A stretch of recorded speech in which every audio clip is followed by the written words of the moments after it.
السلام علیکم guys. Novel یہ دھوریا by Laiba Khan, episode number 31. چلیے شروع کرتے ہیں آج کی ہماری نیو ایپیسوڈ. چینل کو سبسکرائب ضرور کیجیے گا اور ایپیسوڈ کو لائک بھی. Thank you. نور میرا بیٹا، دیکھو یہ آپ کی فرینڈ ہے. آپ ان کے پاس جاؤ، میں ذرا دادا کی بات سن کر آتا ہوں، پھر آپ کے ساتھ کھیلتا ہوں. تیمور نے اسے بہلایا. نور نے لیلا کو دیکھا. لیلا نے بھی معصومیت سے اسے دیکھا. جی بابا جان. اتنا کہتے ہی نور لیلا کی گود میں آئی. تیمور اس کے ماتھے پر لب رکھتا شہباز خان کے کمرے کی طرف بڑھ گیا.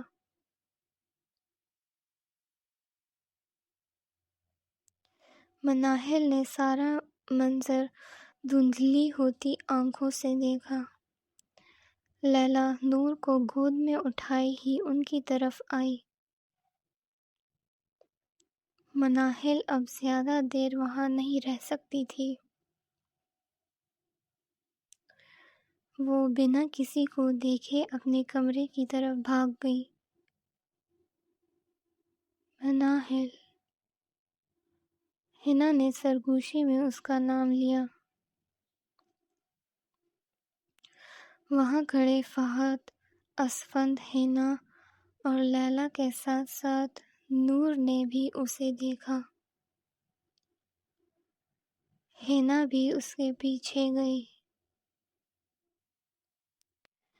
پیچھے اسفند، لیلا، فہد اور نور رہ گئے تھے. ایک عجیب سی خاموشی تھی ان کے بیچ. اب کھانے کا تو کسی کا موڈ نہیں تھا. ان کا دھیان اب اندر ہونے والی باتوں پر تھا. تم کچھ بولو گے تیمور خان؟ شہباز خان سختی سے اس سے مخاطب ہوئے. وہ پر اعتماد چال چلتا ان کے قریب آیا. شہباز خان اپنے کمرے میں رکھی اپنی ریوالونگ چیئر پر بیٹھے تھے. طیبہ بیگم ان کے پاس ہی تھی. شاہ نواز خان اور زرار صوفے پر بیٹھے تھے اور زہرہ بیگم الگ صوفے پر. باقی سب پریشانی سے اسے دیکھ رہے تھے. بابا وہ ایک لمحے کے لیے رکا. میں نے شادی کی تھی گلالے سے 8 سال پہلے. تیمور بول کر انہیں دیکھنے لگا. سبھی ساکت ہوئے. شہباز خان کا چہرہ غصے سے سرخ پڑا. تم یہ کیسے کر سکتے ہو تیمور خان؟ بابا میں اس سے محبت کرتا ہوں اور اس وقت اسے سہارے کی ضرورت تھی. خاموش. شہباز خان نے گرجدار آواز میں اسے ہاتھ کے اشارے سے روکا. لالا آپ. شاہنواز خان نے کچھ کہنا چاہا لیکن شہباز خان نے انہیں بھی خاموش رہنے کا کہا. اتنے سال تم شہر میں رہے، ہماری آنکھوں میں دھول جھونک رہے تھے. ہم نے تم پر اعتماد کیا اور تم. بابا میں نے کچھ غلط نہیں کیا. تم نے غلطی کی ہے تیمور خان. تم نے ہمارے فیصلے کے خلاف جا کر اس لڑکی سے نکاح کیا ہے. تم یہ جانتے ہوئے بھی کہ ہم اس کی شکل بھی برداشت نہیں کر سکتے. تم نے اسے اس حویلی کی بہو بنایا اور ایک بچی کی ماں بھی. شہباز خان غصے سے پھنکارے. تیمور کا چہرہ بھی سخت ہوا. وہ مر گئی ہے بابا. اب آپ کو اس کی شکل دیکھنے کو بھی نہیں ملے گی۔ نہیں رہی زندہ وہ۔ تیمور کی بات سن کر ایک لمحے کو وہاں سکوت چھا گیا۔ شہباز خان ڈھیلے پڑے، لیکن چہرہ ابھی بھی پتھر جیسا تھا۔ طیبہ بیگم نے اپنا سینہ مسلا۔ اچھا ہوا وہ مر گئی، ورنہ ہم اسے مار دیتے۔ شہباز خان بنا اسے دیکھے بولے۔ تیمور نے غصے سے اپنی مٹھیاں بھینجی، لیکن وہ چپ رہا۔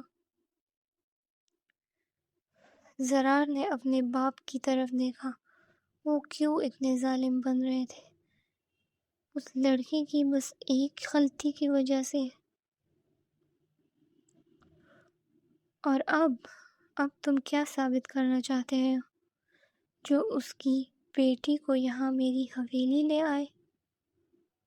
ان کا لہجہ اور تلخ ہوا۔ وہ میری بھی بیٹی ہے، اور اس حویلی پر اس کا بھی اتنا ہی حق ہے جتنا کہ باقی سب کا۔ شہباز خان غصے سے کھڑے ہوئے۔ اب تم ہماری جائیداد میں اسے بھی حصے دار ٹھہراؤ گے؟ بہتر یہی ہوگا کہ تم اسے لے کر یہاں سے چلے جاؤ، اور جہاں اتنے سال اسے رکھا تھا وہیں پر رکھو، اور تم بھی اسی کے ساتھ رہو، یہاں آنے کی کوئی ضرورت نہیں ہے۔ باقی سب بھی کھڑے ہوئے۔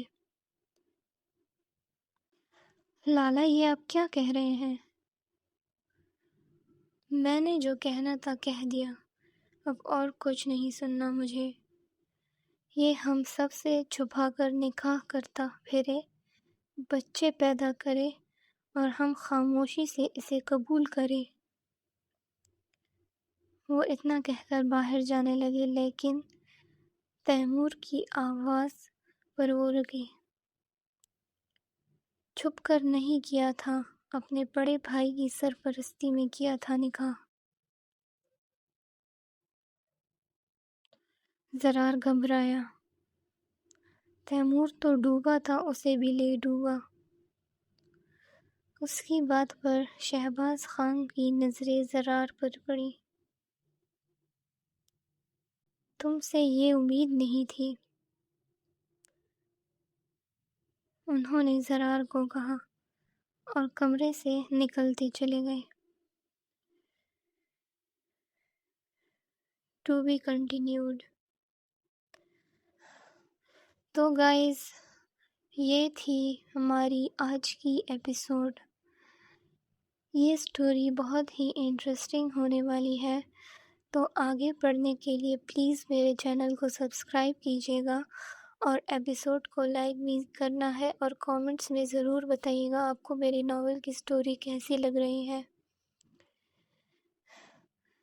تو چلیے ملتے ہیں پھر نیکسٹ ایپیسوڈ میں، تب تک کے لیے اللہ حافظ۔ Thank you.